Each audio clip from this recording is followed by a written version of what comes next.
What's up, guys? It is Carly here bringing you another update video. Yes, I feel like it's been a while since I've done an update, and it's really because I've been, kind of trying to save my money and not buy so much stuff. But I've come to find that I do have quite a bit of stuff now, and it was time to finally go ahead and do this video. So, just gonna get right on into it. I guess I'll start with the VHS tapes because I do have two here. I haven't been going to really any Goodwills or anything like that lately, so I haven't been picking up a lot of VHS tapes, mainly because unfortunately Goodwills really suck nowadays, and it seems like they don't hold anything besides kids movies. So I did get these at a convention that I just went to over the weekend though in Gettysburg, and I did get them from actually a podcaster. I believe their podcast name was Horror Movie Night Podcast, and they did actually a live show there, and they were pretty good, and he was just, selling some of his old VHS tapes. So here is what I got. First up, we have Amityville Part 4, The Evil Escapes, which I thought this was the one I had seen in theaters, but I come to find I think that the ones I saw were 5 and 7, I believe, whenever they did this special 2-night double feature thing in a theater near us in the Pittsburgh area, and JP went to see it. And yeah, this wasn't it. I've never seen this one, so I figured I'd grab it. It's not in the best condition or anything like that. It's got one of those cool little horror VHS stickers though down there that I like, and yeah, figured I would just grab it. Why not?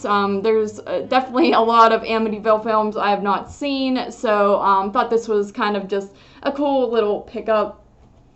After that, we have Parents. Yeah, I know this is released, of course, on Blu-ray, but I just thought this would be cool as well to own on VHS. I've never seen this one either. I've heard pretty good things about it. People say it's a pretty cool film, so figured I would go ahead and pick this one up and give it a shot. Once again, that guy was selling this. He had a few other cool VHS tapes, but nothing I was overly interested in, so I was pretty happy with picking up these two.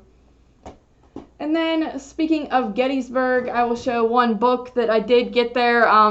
We went on a ghost tour while we were there. It was the last thing we did. It wasn't involved with the actual convention or anything like that, but I just wanted to do it because I always wanted to go to Gettysburg, and I figured why not do it while we were there. And with the tour, if you paid a little extra money, you got this book with it, and it is called Ghost Hunting, the Gettysburg Files, and Jolene Spooky Riley is the author, and I guess it is just journals of some of the adventures she has gone on in Gettysburg to, try to seek out ghosts. And I am always interested in stuff like this. I don't know if I necessarily believe in ghosts. I used to try to believe in a lot of things, but as I get older, I feel like I don't really believe in too much, sadly. So I do like reading people's experiences and doing, going on ghost hunts and things like that, because I still think it's just a fun and creepy little thing to do. So thought this was just cool to grab while we were at it. And then lastly, for Gettysburg type things, I also got this magnets souvenir here. Once again, just a cool little thing that represents the town. It's a ghost that's obviously dressed like a soldier, and then there's a little cemetery, and you can see the dead trees behind it. So I just thought it was a cool little souvenir to grab while we were there. Then next up, guys, I'm just going to show some posters that I actually grabbed at a other convention that we went to back in June. That's how long it's been, I guess, since I've done an update, but these are some cool posters that I got there, and I wish I would have got more now, because the convention we just went to, unfortunately, there was no vendors selling posters, and that was something I was really kind of looking forward to picking up, but, sadly, no one sold them. And these ones are pretty cool because they have, like, this, sort of shine to them. I forget what you would call it, but I'll just show you. First up, we have Psycho 2 here. What I mean really is it's like really reflective, and it's kind of all the parts that are golden and just are really overly, or not golden, silver, are very overly highlighted, and I just think that's really cool about it. These are obviously in frames too, so that makes it extra reflective, so it's kind of hard to really see. And the Psycho 2 one had the least amount of that going on for it, but I just had to grab it because I love this image. It's one of my favorite images ever. That's obviously, I have a tattoo of it, so that shows how much I like it. And love Psycho 2 as well. I always say I like part 3 more, but I kind of bounce back and forth with them, honestly. But yeah, Psycho 2 had to have it in poster form, and it looks awesome on the wall. Then after that, we have Friday the 13th. This one's a little cooler looking. You really can't tell, honestly. All you can see is like my reflection in the screen here, mainly because they're in these frames. But Friday the 13th poster here. Once again, it's just one that it's one of my favorite horror movies of all time, and I've always liked this original poster art, and you know, of course, the tagline up there and all that. So just another one I thought would look cool hanging on the wall.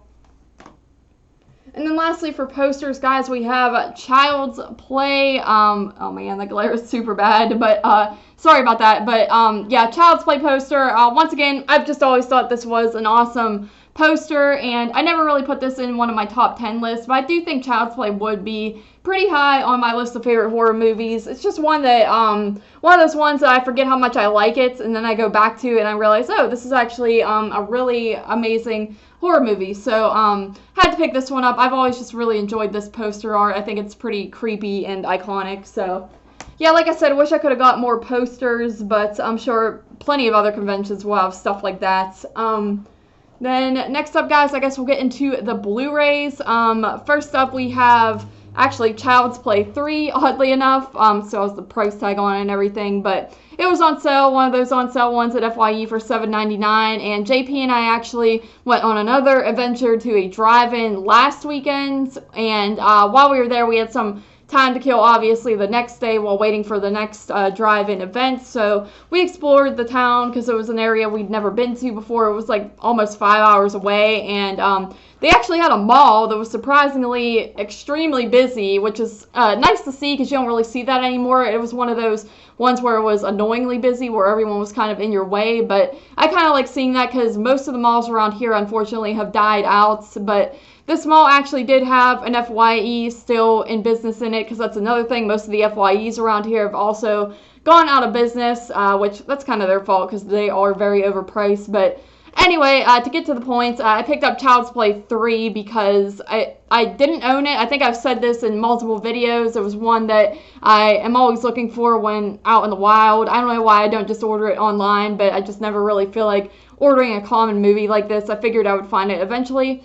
And I did, and it was on sale, so decided to grab it. And next up here, we have another movie that I actually grabbed while on that drive-in adventure, and that is the Vinegar Syndrome edition of Cutting Class. And as you can see, it is autographed down here, which is pretty awesome. What happened was Jill Schoelen, the star of this movie, as well as Popcorn and The Stepfather, and what else? There's another movie too. I'm going blank here, but actually I think that was the 3 movies that they did play with her in it. But she was actually there at the drive-in signing autographs, and JP and I decided might as well pick up this movie because it was like $20 for her autograph to just autograph whatever you brought, which I had brought Phantom of the Opera on DVD, the one, of course, with Robert Englund, and JP brought a few things, but we figured it was a better deal to just grab this because it was $25 to get this and to get her to sign it, and it's a Vinegar Syndrome, and the movie they actually played at the drive-in as well as her other movies, which is one of the reasons why she was present. And I will say the movie's definitely pretty cheesy. It's got some cringy dialogue in it and lines and all that type of stuff. It's definitely more of a horror comedy, of course, but you know, like I said, it's just very cheesy and a little bit cringy at times, but I did enjoy it. It was entertaining for what it was, and it was one of Brad Pitt's first starring roles, which is pretty cool. And Jill Schoelen actually was engaged to him at one point, which is also pretty interesting, I must say. So that was a cool experience all around, and I'm glad to have this as you know, a souvenir, and it was cool to get her to sign it.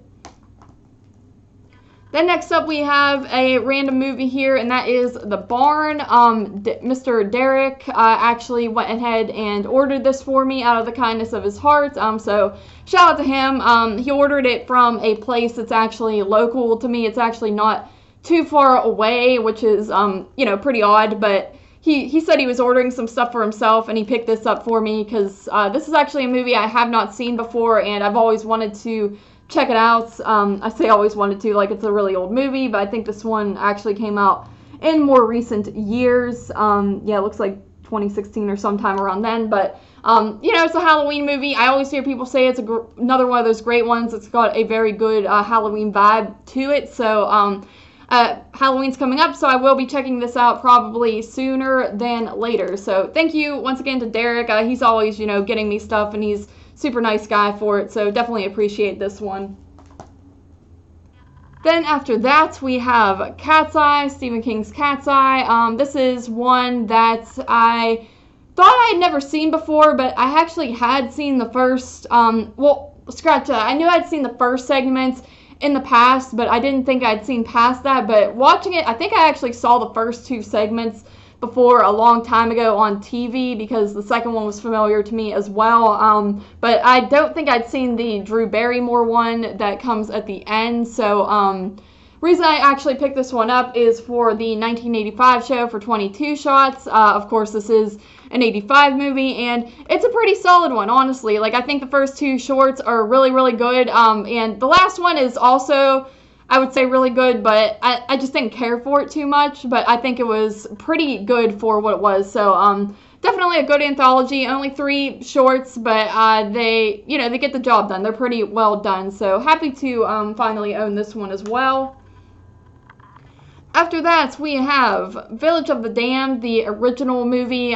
This is when Warner Bros. Was doing another one of those archive collection, what is it, 4 for 44 deals, and JP and I had went in on this together before, and we did it again where he bought 2 and I bought 2, and this was one of the cool ones I picked up. It's a movie I have never seen before, but I've always been interested in checking out, so I still haven't watched it. It's still, of course, wrapped up here, but you know, definitely interested in giving this one a watch. Then after that, we have the second movie that was part of that sale, and that is The Green Slime. Now, this is not what I wanted. I think I wanted Night School. I believe that's the title. That's the one that I told JP to grab because he was ordering them, and I was just giving him the cash for it, and somehow he accidentally put this one in the shopping cart instead, which I'm not mad. I mean, I watched this, and I actually did a review for 31 Days of Horror because I've been pre-recording those, and it's a pretty entertaining B-movie sci-fi type of film from, I believe this is from the 60s, or looks like it's from 68. It's one of those ones that feels like it's way older than it actually is, and I think it's because of the budget and quality, but you know, it's kind of these green monster things come to life after this slime gets on these people's ship, and it starts, of course, attacking everyone. It's just got very cheesy effects and all that stuff, so I enjoyed it for what it was. I didn't think I was going to like it at all, but I found it to be entertaining for how goofy it was. After that, we have Bloody New Year here, a Vinegar Syndrome movie, and it does have the slipcase, which is awesome. Yeah, Vinegar Syndrome, I think that they put out some pretty cool titles, and I've been trying to kind of collect them whenever they do have the sale because, you know, I'm kind of cheap and I don't have all the money to ever always be dropping on these special editions or special companies or anything like that. But when they do have a sale, I've been trying to pick some movies up, and I did watch this one. I didn't care for it too much, honestly. I thought it was a little bit weird, and I don't know, it just really wasn't, I guess, what I thought it was going to be. I think I thought it was going to be like a slasher, but it's more of, almost reminded me of something like Night of the Demons, if that makes any sense, where there's a bunch of characters stuck in this one place, and then there's like ghosts or demons or whatever, kind of, you know, terrorizing them. So it's a cool movie, I will say. It's got a cool premise. It was just kind of weird. The whole vibe behind it was a little bit weird to me, so I personally didn't care for it as much as I expected, but still a cool one for the collection. Then we have Splatter University. This one I did enjoy. This is a slasher, of course, and it's obviously more of a lower tier slasher film. I believe this is one of the millions that came out in 1981. Just kidding, it came out in 1984, but yeah, this one I thought was pretty entertaining, honestly. I do enjoy when I find a slasher movie that's not as known or talked about, and I end up liking it, so happy to have picked this one up. Then lastly, for the Vinegar Syndromes, we have Uninvited. This one I have not watched yet, but I've heard it's one of those crazy, so bad it's good type of movies, and just based on this cover art and the premise alone, I am excited to check this one out because I think it will be a pretty fun time. So yeah, that is it for the Blu-rays, guys. And finally, we're going to get into the small amount of DVDs I have here, or I have like 9 here, but just going to get right into these. I think I had the same amount of Blu-rays as I had DVDs for once, which is kind of odd. But anyway, to get into this, first up we have a movie that I did pick up at the convention. It is a bootleg. You know, you always have those guys at conventions selling like a million bootlegs, no questions asked. But picked this one up as well for the 85 show, and that is Confessions of a Serial Killer. JP recommended me grab this one because he said it's actually pretty darn good. So decided to go ahead and get it, and like I said, he said it's pretty good, so I am curious to see how I feel about this one. I'm sure I will like it based on the plot and everything like that. So there's that. Who knows what the quality is going to be, but still figured it's better to just pick these up on DVD than try to seek them out on the internet or anything like that. Next up, we have a movie called Hollow Gates. I know nothing about this movie, but it's obviously set on Halloween time, and looks like it might be a little bit low budget and all that, but the plot to this one seemed interesting as well to me, so I figured why not go ahead and grab it. There was no purpose other than it seemed interesting, and it is Halloween themed, and Halloween is coming up, so I do like to try to check out movies that are set on Halloween around Halloween time because that just makes me happy. So happy to have that one, interested to see what it's all about. Then we have The Ripper. This is another 85 movie, and one that I have not seen before. Tom Savini is actually in it, oddly enough, so once again, intrigued to see what this one's all about. Who knows, once again, what the quality is going to be, but figured I would kill 2 birds with one stone and try to get a few 85 movies in, and yeah, don't really know much about this one, though. And then lastly, for the DVDs I picked up while at that convention, we have Phantom of the Mall. This is another one JP said I might as well grab. I was kind of just looking for a 4th title to add. This one does have a real release, but I believe it's like out of print or something because it's extremely expensive online, and I would not pay that much money for a movie called Phantom of the Mall, Eric's Revenge. So, this one, set in a mall, which I do like that mall setting. I think it's a cool, unique setting that could be utilized more if people tried, and who knows, this one might be pretty good. I think I've heard people say that it's kind of a cool one, so definitely intrigued to check this one out. And then next up, moving along with 1985 movies, I guess, we have Fright Nights.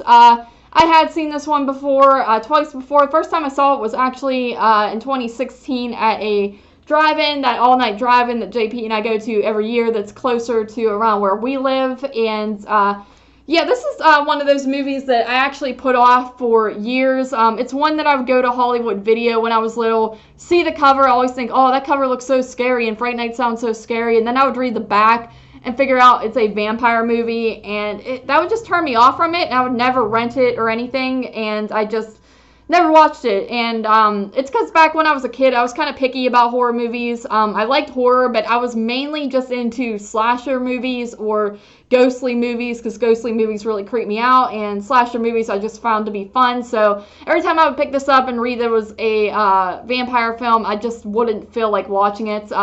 Based on the title, or the cover here, I always thought it was going to be more of a haunted house type of film. So, but with that being said, I do like Fright Night. I think it's a pretty fun movie, and I'm glad I finally have checked it out over the years. It's one that has grown on me with multiple rewatches. Like I said, this is the 3rd time I've ever actually watched it, but first time at the drive-in, I didn't pay much attention because it was raining out. Second time I watched it in the theater, actually, and I thought it dragged a little bit. This time watching it at home, oddly enough, I enjoyed it the most, and which is weird because I feel like when I see stuff on the big screen, that's when I tend to like it more and appreciate it more, but watching it just on DVD on my crappy little portable DVD player, I really enjoyed it, so definitely a good one from 85. Next up, we have Evils of the Night. Now, this was a surprise to me. I thought I was going to hate this movie. I had heard it's pretty, you know, I don't know, low budget, but more on the weird side, if anything, and that the plot's just kind of very, I don't want to say all over the place, but there's multiple things going on in this movie where it feels like a slasher slash like a vampire slash alien abduction type of film, and the cover makes it look like it's a movie set in space, and I've come to find I don't really like movies set in space, so I just thought I wasn't going to feel this one all, and I had a lot of fun with this movie, actually. It's a good movie, once again, from 1985, and I do recommend it to people that like their, I guess, slasher movies and just obscure films. The acting in this is pretty atrocious, I will say, and there are some dumb decision-making moments in this movie that are just beyond dumb at that point, but I think it's just one of those fun 80s movies that I do recommend to people if you have not watched it, because I never really heard anything about this movie up until doing this, you know, prepping for this podcast, so do recommend this one, oddly enough. Next up, speaking of space, we have Creature, also from 85. I did not care for this one too much at all. It's just a very kind of dark movie, and I do think it's got some entertaining parts, but I think the creature looks a little bit weak in it, and just, I don't know, there's something about the space setting that just bores me, and I had trouble really getting into this one. It was hard to really pay attention to it, so might rewatch it for the show, might not though, just because, I mean, you know, I feel like when you look at the list of 85, this probably is not going to make my list, but you know, to kind of maybe go up on it, I might give a rewatch if I have time, but just didn't really care for this one too much. Next we have Once Bitten, and yeah, this is another 85 movie that I had ordered. I ordered all these movies kind of together one night, these along with Cat's Eye, and yeah, this one seems more like a comedy than anything, and but it looks like it's a vampire comedy, so it was on the list of horror movies for the year, but it looks like it's just more of a comedy based on the cover and based on you know, it says hilarious on the back, and it's got Jim Carrey in it, so I don't really know much about this movie. Like I said, this one's still sealed here, and I have not watched it yet. It's already rated PG-13, so we'll see about that. I had seen it on like a list online for horror movies, but I'm thinking this is more of just a comedy, so you know, we'll see. I'll check it out anyway. Could be a fun one. I do like Jim Carrey, honestly. And then lastly, guys, for this video we have Goosebumps and the Blob That Ate Everyone, which actually, you know, these always come with 2 to 3 little movies, TV episodes in them. So you have The Blob That Ate Everyone, My Harriest Adventure, and Piano Lessons Can Be Murder on this disc here. And anytime I see these Goosebump shows at Goodwill's, I believe I did get this at the Goodwill kind of nearest to me, and I always just have to pick them up because I think they're, one, nostalgic, and two, just fun to watch because they're kind of cringeworthy.